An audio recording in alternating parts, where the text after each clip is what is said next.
እንዴት አደራችሁ እንደምን ዋላችሁ። የዛሬው አዲሱ ቻፕተር ግሬድ 12 ዩኒት 8 ነው።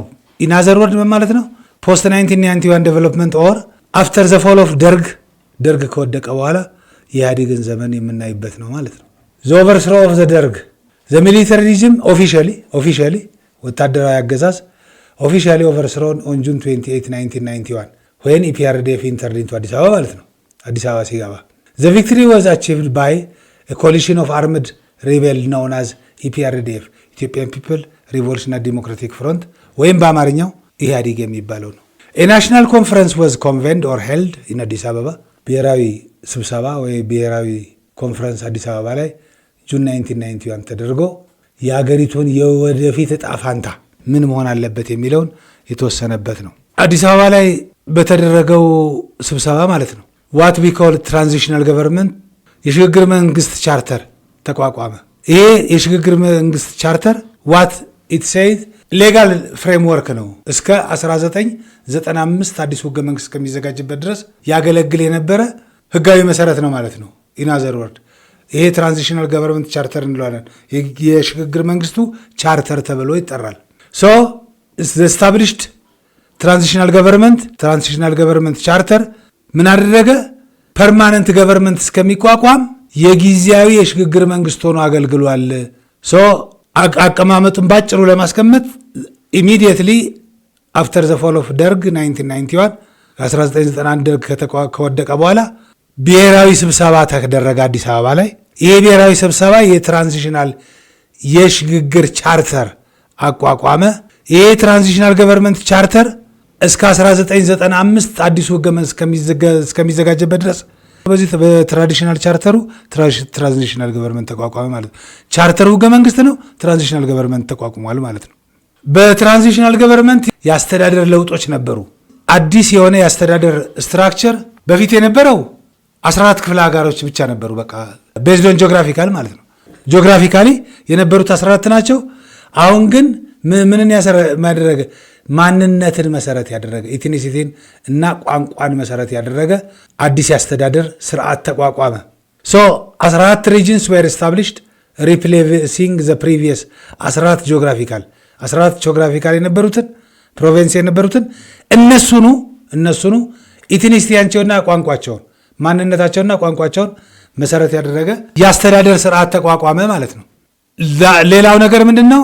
የቀድሞ የኢትዮጵያ ጦር እና ፖሊስ ዲሞቢላይዝ ተደረገ፣ ተበተነ። ኢናዘር ወርድ ኦንሊ የቀድሞ ጦር ነው። የቀድሞ ጦርና ፖሊስ እንዲበተን ተደረገ። በዚህ በሽግግር መንግስቱ የኢትዮጵያ ጦር ያገለገለው የማን ነው ማለት ነው? የኢህአዴግ ጦር ነው። እዛው ተሰብስበው አዲስ አበባ ላይ በተደረገ ስብሰባ የተወሰነ ነው። የኢትዮጵያ ጦር ሆኖ ያገለገለው ማን ነው? የኢህአዴግ ወታደር ነው። ትራንዚሽናል ገቨርንመንቱ የወሰዳቸው ቁልፍ ጉዳዮች ምንድን ናቸው ነው? የመጀመሪያው ቅድሚያ የተሰጠው ነገር የ1995 ህገ መንግስት ማዘጋጀት ነው።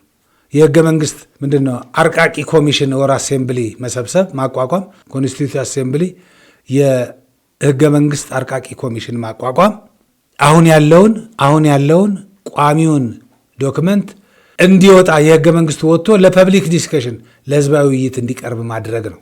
የመጀመሪያው ስራው የህገ መንግስት አርቃቂ ኮሚሽን አዋቅሮ አሁን ያለውን ህገ መንግስት ድራፍት አድርጎ ድራፍቱን አወጥቶ ለህዝብ እንዲተችበት እንዲወያይበት ማድረግ ነው። ዛዘር ማኔጅድ ዘ ካንትሪ ዱሪንግ ዘ ፔሪድ ኦፍ ሲግኒፊካንት ሶሺዮ-ፖለቲካል ሪስትራክቸር ያለው የቅድሙን ነው። ሶሺዮ-ፖለቲካል ሪስትራክቸሪንግ የተደረገው የነበሩት 14 ክፍለ ሀገሮች ነበሩ።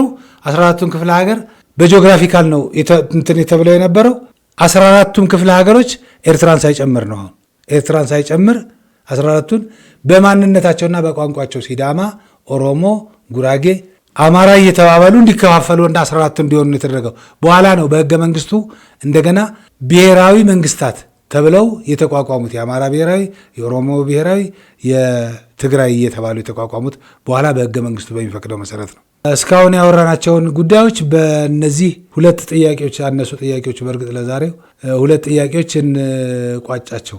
ነምበር 1 when was the military regime officially overthrown ይላል። ወታደራዊ አገዛዙ መቼ ነው የወደቀው ነው የሚለው 74 ንጉሱ ናቸው ኦገስት 1995 ጁን 1993 እና ጁን 1991 ነው የሚለው ኦፊሻሊ የወደቀ ነው። ግን ቀድሞ ወድቋል ነው ኦፊሻሊ ቢሆንም ቀድሞ ተዳክሟል። ዋት ዶክመንት ጋቨርንድ ኢትዮጵያን ቢትዊን 1991 to 1994 ምንድን ነው? ምን አይነት ዶክመንት ነው የኢትዮጵያን ያስተዳደርበት የነበረው ከ1991 እስከ 1995 ነው የሚላቸው። ፍትሐ ነገሥት መቼም ይሄና ትራንዚሽናል ፔሪድ ኦፍ ቻርተር ዘ 1987 ኮንስቲቱሽን ይሄ የደርጉ ነው። ዘ 1992 ኮንስቲቱሽን የሚባል የለን 95 ነው። ትራንዚሽናል ፔሪድ ቻርተር ተብሎ ይጠራል። ለዛሬው በዚሁ ይብቃን። በሚቀጥለው እስከምንገናኝ ሰላም ሁኑ። ቴንኪው ባይ